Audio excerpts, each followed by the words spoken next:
अंतर्गत ते जे सत्य आहे ते महिला आयोगच्या माध्यमातून बाहेर आलेलं आहे। आम्ही जे वारंवार बोलत होतो अशा जिहादी मानसिकतेच्या लोकांना ज्यांना हा देश इस्लाम राष्ट्र बनवायचा आहे गजवा हिंदच्या अंतर्गत, त्याच्यावर परत शिक्कामोर्तब होत चाललेला आहे।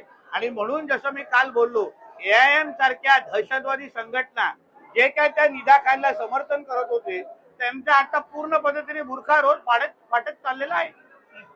नसरुद्दीन ओवैसी म्हणतात की वंदे मातरमला जनगण मनोबरोबर तुलना करू नये, कारण ती देवीची स्तुती आहे, त्यामुळे भारत हा कुठलाही धर्म किंवा देवी देवतांना मानत नाही। आमचा देश हा हिंदू राष्ट्र आहे, आमचा देश हा देवी देवतांना मानणारा देश आहे।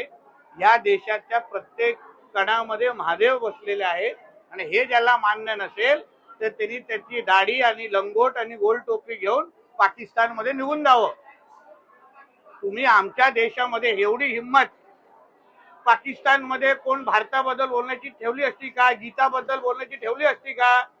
मग हे ओवैसी सारखी घाण ज्याला जो आतंकवाद्यापेक्षा कमी नाही, जसं मी काल त्याला ओसामा बिन लादेनची उपमा दिली ती योग्यच होती, तर जे ओसामा बिन लादेनचे विचार होते ज्याच्यामुळे तो मारला गेला तेच या ओवैसीची उपमा आहे।